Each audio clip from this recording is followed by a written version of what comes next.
tentang sakramen, secara khusus sakramen baptisan kudus. Apa sebenarnya maksud dengan sakramen baptisan kudus? Nah, saya ingin mengajarkannya pada kalian. Karena itu terlebih dahulu kita akan membuka pertemuan kita dan meminta pertolongan Allah Roh Kudus di dalam doa. Mari kita berdoa. Ya Allah Roh Kudus yang menghidupkan dan menguduskan kami semua dengan firman-Mu, kami naikkan permohonan kami kepadamu agar kiranya Engkau berkenan memberikan firman-Mu kepada kami sekalian. Kami ingin hidup sebagaimana manusia baru yang diciptakan di dalam Kristus Tuhan kami. Melalui tuntunan firman-Mu Tuhan, tolonglah kami. Mohon Roh Kudus memberikan kemampuan bagi kami untuk menerima dan memahami, serta kesanggupan hati untuk melakukannya, supaya kami makin lama makin serupa dengan Kristus Tuhan kami. Terima kasih Tuhan, berfirmanlah kepada kami dan ajarlah kami. Kami telah mempersiapkan diri kami. Di dalam nama Tuhan Yesus kami berdoa dan memohon. Amin. Saudara-saudara, mari kita membuka Alkitab buku kita. Kita akan membaca dari Matius 28 ayat 18 sampai 20. Alkitab kita saat ini yang akan kita baca dari Matius 28 ayat 18 sampai 20. Sabda Tuhan berkata demikian. Yesus mendekati mereka dan berkata, "Kepadaku telah diberikan segala kuasa di sorga dan di bumi. Karena itu pergilah, jadikanlah semua bangsa muridku, dan baptislah mereka dalam nama Bapa dan Anak dan Roh Kudus, dan ajarlah mereka melakukan segala sesuatu yang telah kuperintahkan kepadamu. Dan ketahuilah, aku menyertai kamu senantiasa sampai kepada akhir zaman." Berbahagialah saudara-saudara yang memperhatikan firman Tuhan, tetapi saudara akan lebih berbahagia, yang artinya lebih diberkati bila saudara bertumbuh dan menghasilkan buah yang banyak karena saudara percaya firman itu. Saudara-saudara, pernah enggak kalian dengar teman kalian cerita kalau sudah pernah dibaptis berulang-ulang? Bukan cuma sekali, bukan cuma 2 kali, berulang-ulang. Pernah enggak kalian mendengarnya? Atau malah kalian sendiri yang pernah dibaptis lebih dari 2 kali?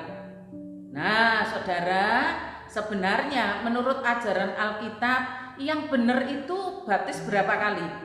Lose sempat adakan survei tipis-tipis tanggal 29 April dan puji Tuhan langsung 7 temanmu itu merespon dan semua menjawab dengan benar 1 kali. Lose senang sekali bahwa sudah mantep ajaran yang benar di dalam diri kalian. 1 kali, memang 1 kali. Sebab baptisan itu saudara tidak bisa dilepaskan dengan sunat. Tanda perjanjian di perjanjian lama itu adalah sunat. Perjanjian antara umat dengan Allah, Allah dengan umatnya, itu sunat di dalam perjanjian lama. Tetapi di dalam perjanjian baru yang disempurnakan oleh Yesus adalah baptisan. Jadi kalau sunat 1 kali, baptisan juga 1 kali. Sederhananya kalau ada orang yang tidak apa-apa, mau baptis berapa kali tidak masalah, berarti orang itu tidak percaya perjanjian lama. Kalian tidak diajari untuk memisah-misahkan bahwa Alkitab itu memang perjanjian lama dan perjanjian baru. Apa sih artinya? Kalau ngomong dibaptis itu apa artinya? Saudara, ada 4 sebenarnya. Yang pertama sebagai tanda pertobatan, yang kedua sebagai tanda percaya, yang ketiga tanda ketaatan, yang 4 tanda kesaksian. Tapi hari ini saudara, saya ingin mengajak kalian untuk belajar tanda yang pertama. Lain kesempatan kita akan membahas tanda kedua, ketiga, dan keempat ya secara berseri. Apa sih artinya saya dibaptis, saudara dibaptis, bahkan anak-anak dibaptis? Itu apa artinya? Yang pertama adalah tanda pertobatan. Ini bisa kita lihat ketika Yohanes Pembaptis pelayanan dan sedang membaptis orang banyak. Nah, di situ dikatakan bertobatlah. Karena itu baptisan punya arti yaitu pertobatan, tanda pertobatan seseorang yang sudah dibaptis. Hal ini Lose juga ingin mengajak pada kalian yang sudah lama dibaptis, bahkan sudah tahunan dibaptis untuk melihat kembali, saya sudah baptis, apakah hidup saya sesuai dengan makna baptisan itu. Misalnya si I sudah dibaptis, berarti I sudah mempunyai tanda pertobatan. Bertobat itu terus menerus loh saudara, bukan cuma satu kali berhenti. Bertobat itu terus menerus. Kalau saya sudah dibaptis, berarti saya harus punya tanda pertobatan. Pertanyaannya, bertobat itu apa? Bertobat itu bagaimana? Ini yang akan kita pelajari saudara. Karena apa? Pada kenyataannya banyak anak, banyak orang yang dewasa sekalipun setelah dibaptis, bahkan telah dibaptiskan bertahun-tahun, hidupnya sama saja, ya begitu-begitu saja, sepertinya nggak ada yang berubah. Apakah benar kalau seperti ini? Lo ambil contoh ya. Lo ambil contoh ketika Yohanes Pembaptis akan membaptiskan banyak orang, semua antri, semua pada ingin dibaptis, termasuk dalam antrian itu ada sekelompok orang Farisi dan orang Saduki. Saudara, ketika orang lain, orang yang biasa antri mau dibaptis, Yohanes Pembaptis tidak ngomong apa-apa. Tetapi ketika orang Farisi dan orang Saduki yang notabene adalah orang yang ngerti Alkitab, orang yang beragama, yang penampilannya kelihatan saleh, yang memimpin banyak orang antri mau dibaptis, tahu enggak? Yohanes Pembaptis mengatakan apa? Hai kamu keturunan ular beludak, siapakah yang mengatakan kepada kamu bahwa kamu dapat melarikan diri dari murka yang akan datang? Loh saudara, bertobat itu gimana? Apakah orang Farisi dan Saduki itu kurang? Kurang gimana lagi? Cara keagamaan mereka ahlinya. Mereka juga disebut sebagai alim ulama. Soal kitab pun mereka menguasai, mereka ahlinya.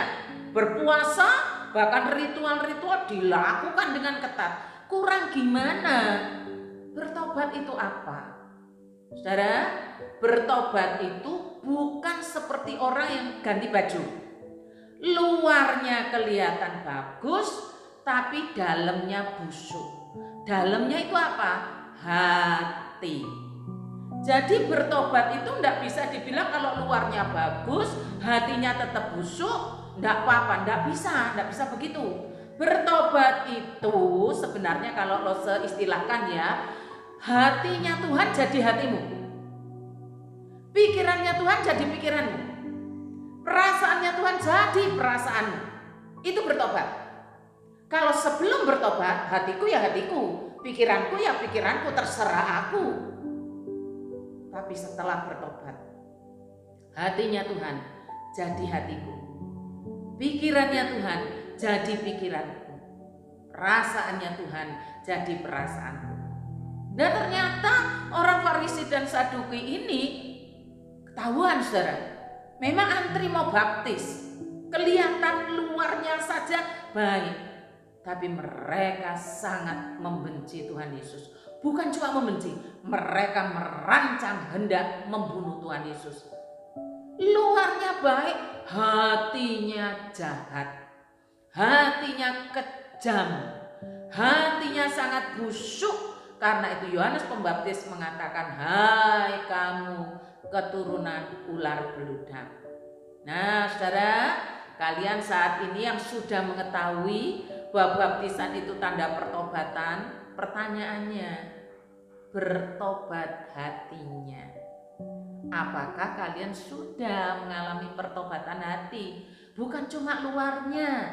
Bertobat itu hatinya, bertobat itu jiwanya, bertobat itu pikirannya, bertobat itu perasaannya, bertobat itu hidupnya. Jadi seperti itu saudara, bertobat itu bukan cuma luarnya. Janganlah kalian seperti orang-orang Farisi dan orang Saduki. Luarnya bagus, hatinya penuh kebencian. Maka Yohanes Pembaptis mengatakan, hai kamu keturunan ular beludak. Karena apa? Hatinya penuh kebencian, terutama kepada Tuhan Yesus, menghasut banyak orang untuk merancang pembunuhan bagi Tuhan Yesus. Bertobat itu bukan luarnya, tapi dalamnya, tapi hatinya. Bertobat itu pikirannya memakai pikiran Tuhan, hatinya pakai hatinya Tuhan, perasaannya pakai perasaan Tuhan. Sekarang kita mau ganti hati, hatinya Tuhan, ganti pikiran, pikirannya Tuhan, ganti perasaan, perasaannya Tuhan. Itu bertobat, bukan cuma luarnya. Orang Farisi dan Saduki cuma luarnya, tidak ada gunanya. Lalu saya akan memberikan contoh bagaimana pertobatan sebagai tanda bahwa kita sudah menerima ikatan perjanjian dengan Allah melalui baptisan. Kita tidak bisa bilang begini, ya namanya orang lah ya dimaklumi. Ya, kita sebagai manusia maklum. Tapi di hadapan Allah kita harus tahu bahwa kita sudah diajar, orang yang dibaptis atau menerima baptisan itu orang yang menerima ikatan perjanjian dengan Allah, dan orang itu punya tanda pertobatan. Tanda ini harus hidup, tanda ini tidak boleh disingkirkan. Mari baptis, hilang tandanya, tidak boleh. Tanda pertobatan itu terus menerus. Nah, Lose mau menceritakan apa yang Lose alami sendiri. Waktu itu Lose tidak terlalu mengerti kalau ada beberapa orang yang nggak senang terhadap Lose ya, tapi dia mengajak orang lain itu tidak senang juga, memprovokasi. Pertama tak biarkan, biarkan sudah, ngapain ditanggapi ya, orang seperti itu kalau diladani jadi. Ternyata dia tidak puas, dia sampai menyerang fisik. Dia hendak melakukan kekerasan terhadap fisik, bawa pisau waktu itu, saudara. Lama-lama langsung mikir, nah, orang ini kok tambah jadi ya, padahal sama-sama Kristen loh saudara. Baptisannya sudah puluhan tahun lewat, tapi jahatnya minta ampun. Loh, saya berpikir ya yang penting nggak nyentuh aja. Kalau nyentuh tak bales, itu dulu ya. Akhirnya berjalannya waktu, saudara, tambah jadi, orang ini tambah jadi sampai emosi Lose itu luar biasa. Nah, saudara, waktu itu Lose sudah jadi penginjil loh. Artinya apa? Sudah baptis puluhan tahun. Artinya apa? Sudah punya tanda pertobatan, tapi marah itu masih ada. Jadi tanda pertobatan itu bukan berarti marahnya hilang, kebenciannya hilang, jahatnya hilang. Enggak loh saudara, masih ada di dalam diri kita. Karena itu pertobatan harus berlangsung terus menerus. Nah, Lose digarahi seperti itu. Akhirnya berpikir, ya sudah, mungkin kali ini emosi ya, enggak boleh. Tapi terus diserang. Lose kepingin balas dan punya kesempatan untuk balas. Lalu Lose ingat, Tuhan berkata, seluruh kejahatanmu telah ditimpakan kepada Kristus. Saudara, ketika ingat firman itu, Lose rasanya marah sekali, pengen balas, tapi firman Tuhan bilang enggak boleh. Kenapa? Karena kejahatannya Lose sudah ditanggung Tuhan, jadi sudah enggak boleh berbuat jahat lagi. Lose sampai berdoa, Tuhan, orang ini tidak dibalas, tidak kapok ini Tuhan. Firman Tuhan datang lagi, pembalasan bukan hakmu, hakku kata Tuhan. Baca di dalam Alkitab. Saudara, akhirnya Lose mengambil waktu untuk berdiam. Tuhan, hatiku sangat sakit, ingin balas, tapi saya juga ingin nurut firman Tuhan. Akhirnya setelah berdoa, Lose sudah mulai reda. Saudara, agak lega. Kenapa? Karena menang. Firman Tuhan yang Lose dengar, bukan emosi yang dituruti. Nah, agak lega ya. Ternyata beberapa waktu saudara, lewat 2 atau 3 bulan, orang yang cari gara-gara itu datang ke Lose, butuh bantuan, nangis. Menurut kalian, dibantu apa enggak? Lose berpikir, kesempatan, ternyata kamu butuh sekarang. Dalam hati, gak iro tak tolongi.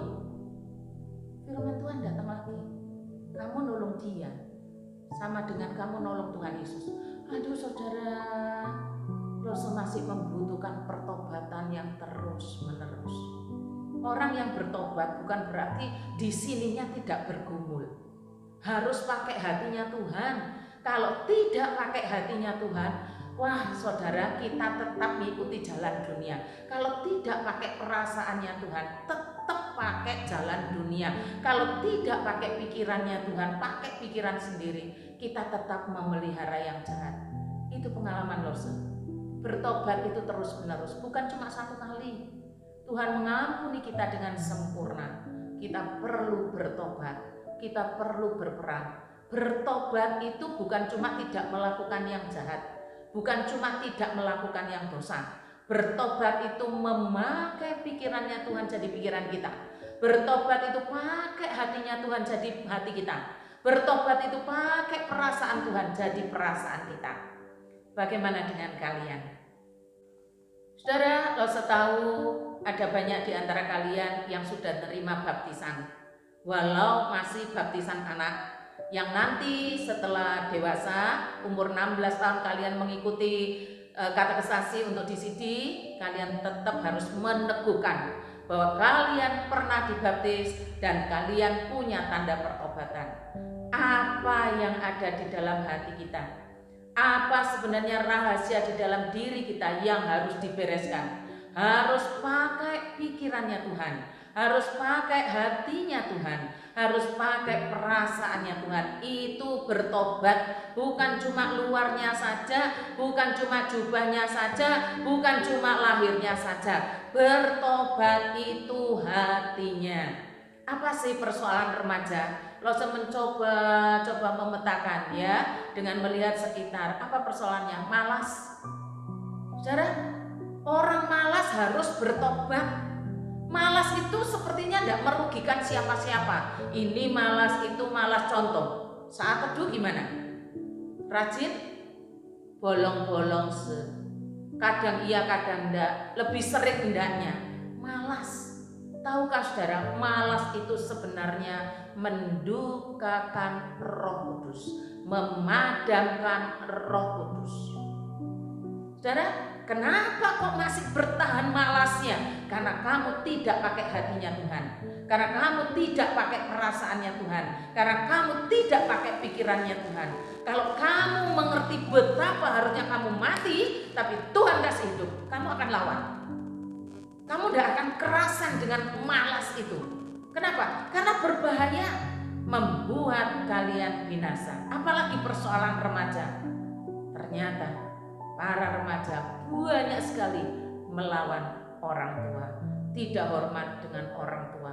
Rata-rata ya, yang sering dibantah itu mama. Yosu, mama cerewet.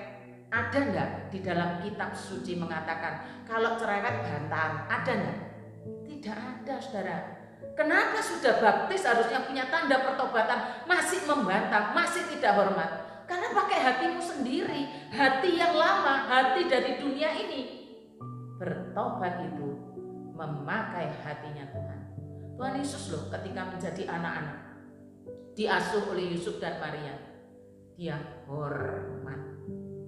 Mari pakai hatinya Tuhan, pikirannya Tuhan, perasaannya Tuhan. Jangan pakai dirimu sendiri. Apalagi merasa bangga, sudah bisa melawan, bisa membantah, bangganya minta ampun. Dunia akan bangga dengan dirimu, Tuhan tidak. Apalagi persoalan para remaja. Ayo dibereskan, bertobat. Di dalam pertobatan ada pengampunan.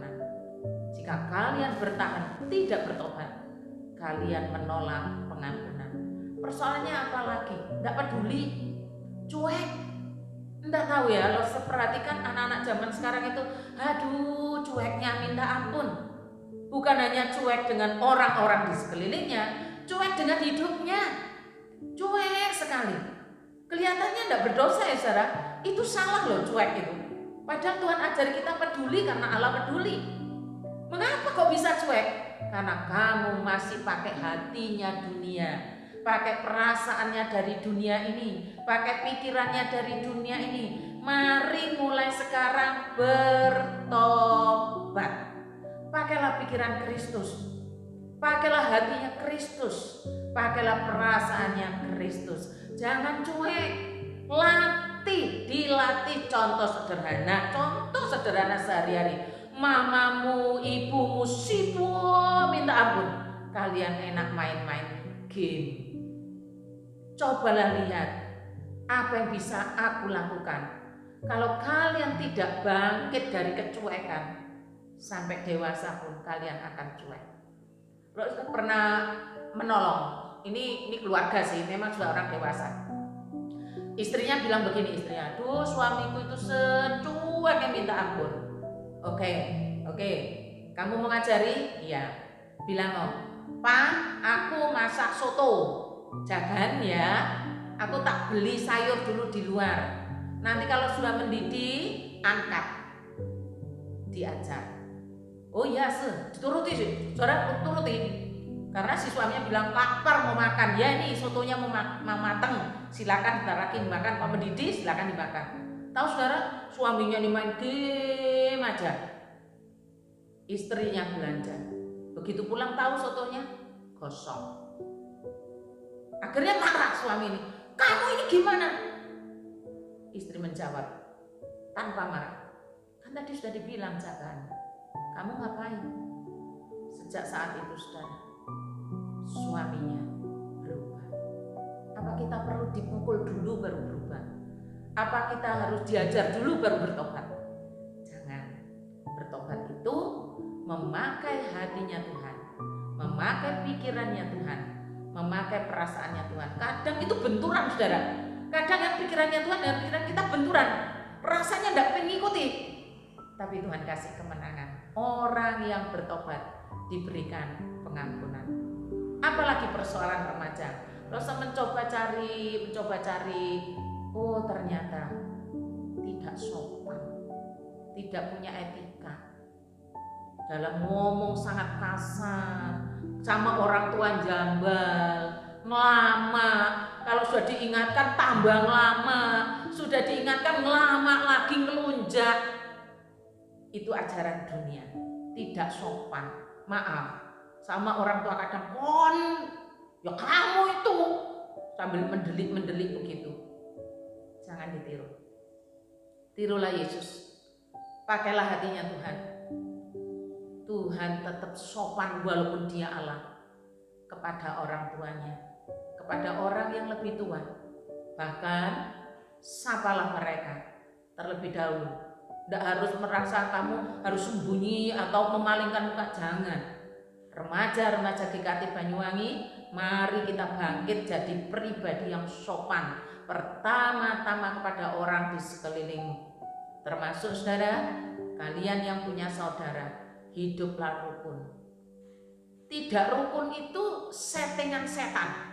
Memang sengaja dibuat tidak rukun. Tapi sekali lagi, ingatlah ajaran Tuhan, bahwa kalian sudah terikat perjanjian. Tandanya baptis. Di dalam baptisan memiliki tanda pertobatan. Mari bertobat. Bertobat itu bukan cuma diam. Bertobat itu bukan cuma tidak melakukan apa-apa. Pokoknya aku kan tidak jahat. Pokoknya aku kan tidak mencuri. Pokoknya aku kan tidak porno. Bukan itu. Bertobat itu memakai pikirannya Tuhan untuk berpikir dalam dirimu. Memakai hatinya Tuhan untuk mengerti seseorang. Jangan pakai hatimu sendiri, pakai perasaannya Tuhan untuk peduli terhadap sesama. Nah saudara, biarlah hari ini kalian betul-betul mengerti. Mari kita hidup dengan tanda pertobatan itu. Karena apa? Karena kita sudah terikat perjanjian dengan Allah. Itu tanda pertama. Tanda yang kedua, 3, dan 4 nanti kita akan mempelajari di lain kesempatan. Tuhan Yesus memberkati kita semua. Mari kita tunduk kepala, kita masuk di dalam doa. Terima kasih Tuhan untuk ajaran Tuhan hari ini. Teguhkan dalam diri anak-anak-Mu sehingga mereka benar-benar mengalami pertobatan yang sejati. Di dalam nama Tuhan Yesus kami sudah berdoa. Amin.